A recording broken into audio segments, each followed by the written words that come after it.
Hello and welcome, everybody. Today, I want to share a story about asking for protection and receiving protection in an extremely strange and fascinating way. This story took place this past summer, so several months ago now. I was out for a morning walk, a walk I go on every day, and at the beginning of my walk, I heard a man not too far in the distance screaming and raging and it was rather terrifying screaming and totally stopped me and probably everyone else around in our tracks. And I could vaguely see the man who was doing the screaming crashing in the bushes, and he grabbed a big branch and started swinging it around wildly. And I had come across someone a month or two earlier in the same area who is in some kind of mental health crisis or drug induced psychosis and was like trying to jump kick people that were walking past them and just raging and violent. And fortunately, no one was hurt while I was around in that situation. But it had me on edge. And so when I saw this guy screaming and thrashing, I was like, okay, I'm gonna hang back here for a couple minutes and let this guy proceed and give him space, and hopefully everybody else does that, and everybody's safe here. And so I kind of just stayed back, kept my eye on the guy. He was screaming, swinging his branch around, and after walking a few steps down the trail away from me, where I intended to walk, and a few minutes later, he sat down on a bench, which kind of ruined my plan because I had been hoping that he would just keep on going, put some distance between us, but now he was sitting right where I needed to walk if I was going to go on my normal route. And I didn't even think about changing my route. I guess I was kind of stubbornly attached to it. Instead, I noticed he was there, and I just stared up at the sky, and I just asked for protection. I said, please, please, because I was still shook from a couple of experiences that I had had in the months leading up to this. So I just asked for protection. Please, please protect me.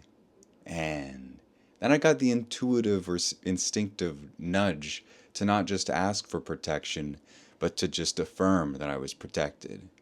And so I just started repeating silently inside my mind, I am protected. I am protected. I am protected.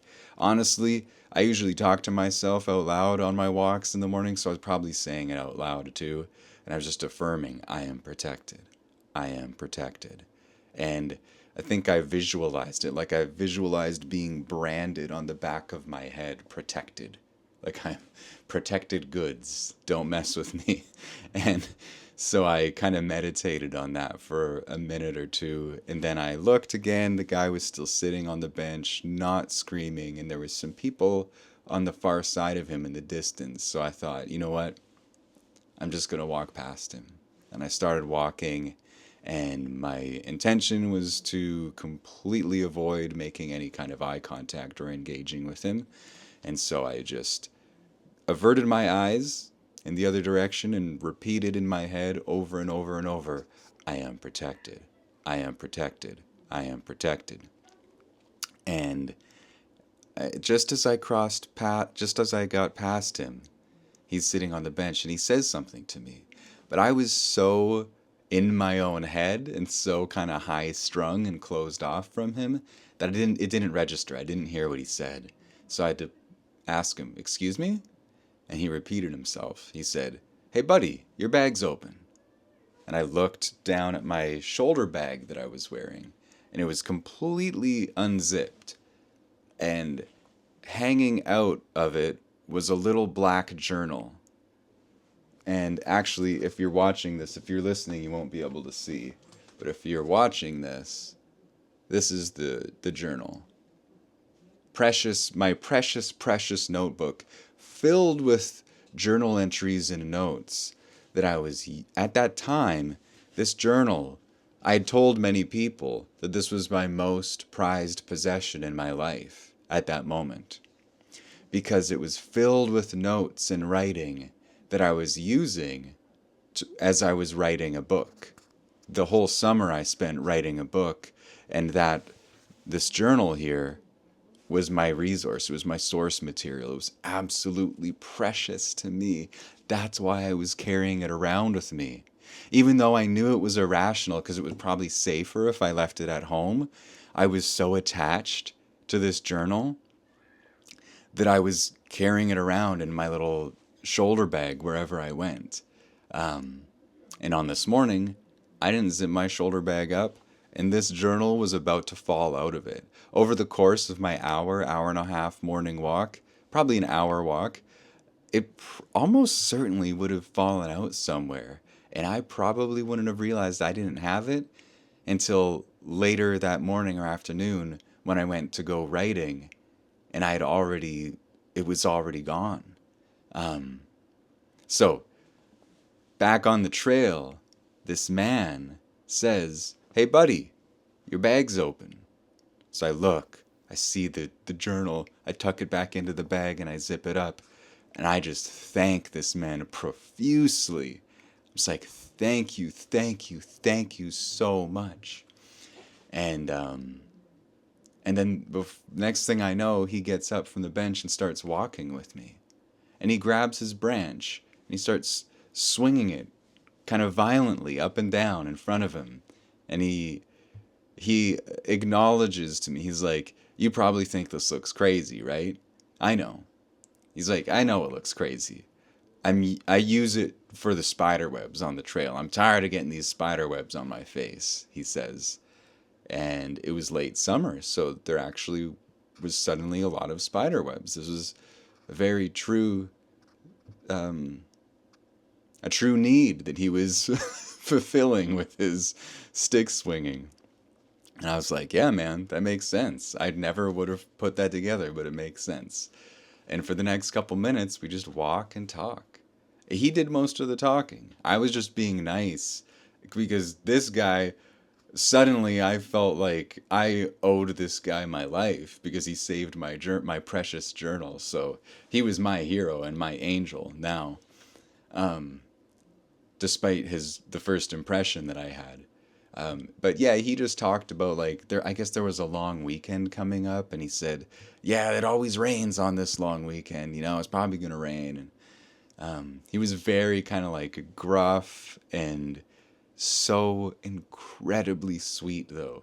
Like even him pointing out that my bag was unzipped was such an incredibly sweet gesture, and every word he uttered in our 3 minutes talking together was just like so simple, but behind it I just felt such an incredible sweetness. And I just tried to be like as kind as possible to this man. And we had, yeah, like a nice, sweet, simple conversation. And then our paths diverged down two different paths. And I just thanked him profusely. And it wasn't until I walked off by myself that it hit me that, like, just the profundity of what had happened. I had been afraid of this man because on the surface, he seemed like he could be in a state of mind where he might attack someone. However, I asked for protection, and I wasn't protected from him. I was protected by him. The most important thing to me in that moment, he protected. And the unique thing about that guy is, like, not a lot of people in this world take it upon themselves to, when they see something like that, to like say something to a stranger. And he was that type of person. Like, yeah, he just seemed like a remarkable person in our brief interaction. I was humbled and just kind of like soaking it in. And probably a person who'd had a very hard life by whatever little snapshot I saw in that moment. And so I just stumbled down the path on my morning walk, and I'm like, this is insane. This is insane.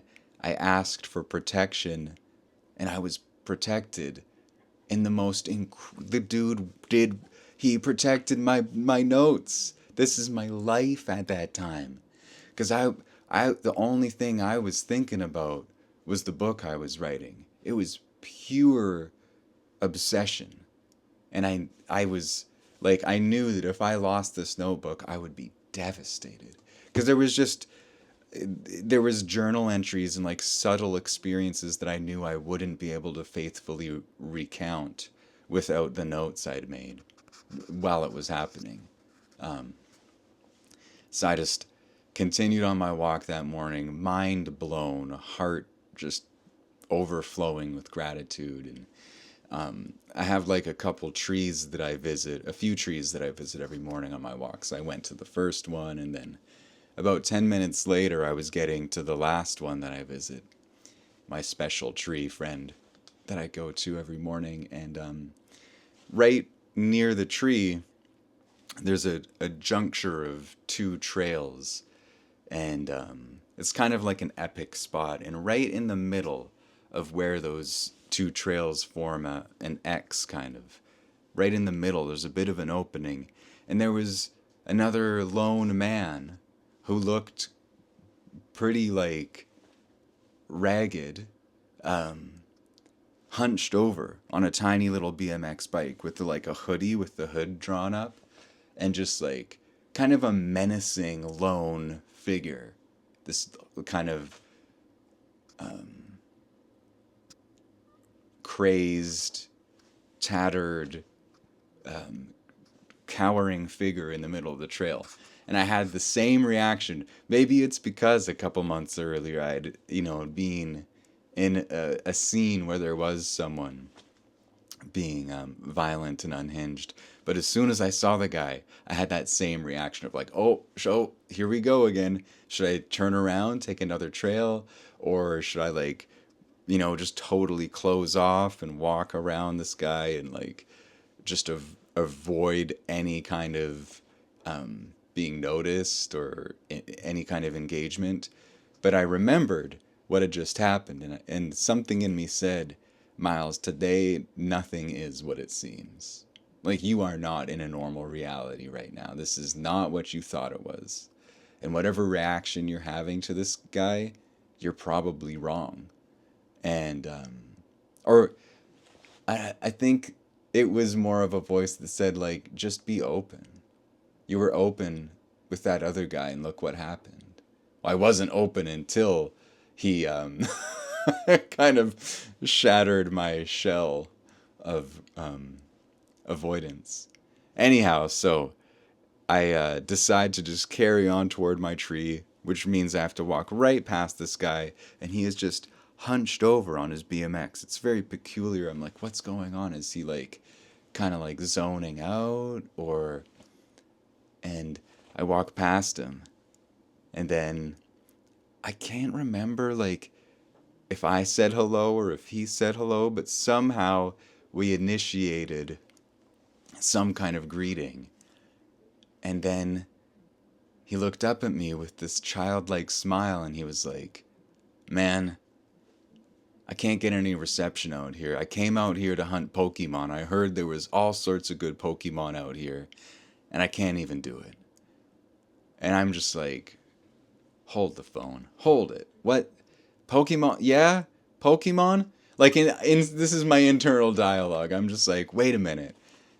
This guy who I was, once again, kind of afraid of, he's hunting Pokemon out here. The other guy is just getting spiderwebs out of his way and saving my sacred journal. And then this guy's looking for Pokemon. And I'm at a place in my life where I personally believe that an adult male heading into the forest by himself to hunt Pokemon is actually a fairly noble human pursuit. Out of all of the things that people do, out of all the depravity of mankind, a man just going to hunt some Pokemon on his lonesome is, it's a fine way to spend a morning, I think. So I'm just like, okay, yeah, that's awesome, man. And I just kind of like laugh, and I'm like, yeah, I guess, I don't know. I never try to use my phone out here, but That sounds awesome. I hope it works. I hope you start to find some Pokemon out here. And we like just to, I don't know. I just laugh and I go to my tree, which is right there, and I just kind of like hold it and meditate with it for a couple minutes while he's hunched over on his BMX. And then after a couple minutes, I walk right past him again. And again, he's just like talking about Pokemon and being really sweet and disarming and kind. And we wish each other a good day. And that's it. And I don't know if there's any kind of grand moral to that story, except that I was walking around, I was afraid of something, and I asked for protection. And the very thing I was afraid of protected me. And I can't help but wonder how often that happens. If I'm asking for protection or I'm asking for certain things of life, and then there's this clever trickster like calculation that happens where things just get flipped on their head. And it's all so much more beautiful than one might at first presume. Anyhow, it was an amazing experience. I will never forget it. And I do think that that kind of thing does happen to us more than we may often realize or anticipate. And I am extremely grateful because that guy helped save my journal, which led to me being able to finish writing my book that summer. I've got a new book that I wrote thanks to that guy. If you're watching this, I'm holding it up to the camera. If you're not, well, I'm holding it up right now. It's called Paint the Walls of Your World with Love. Yeah, and it's kind of would have been a different book. I still would have written it. It still would have got done. But I'm just so grateful that I didn't lose the journal. As soon as I finished writing the first draft of that book, I was like, okay, the journal I can lose now. Like, I don't want to. I still would like to pick this thing up in 10 years and see what Miles was in love with and stressing about and experiencing. But yeah, that the book, that was one of many, many blessings that led to the creation of this book. It's uh, an honest autobiographical story about me falling in love with a tree, being blessed with the presence of a wise elder, and walking around in the forest like I was just talking about, and having strange, beautiful, synchronistic moments with strangers and trees and whatnot. And yeah, if you're interested in checking it out, there will be a link in the description or the show notes, and you can read an excerpt on Amazon quite easily and see if you like the vibe. If you like the vibe of the story today, then you will probably like the vibe of this book. And that's all I really wanted to share today, you guys. Keeping it short and sweet, although I kind of rambled on a little bit, so maybe it wasn't that short. Anyhow, until next time, may you all stay protected in beautiful, loving, wonderful ways. Take care.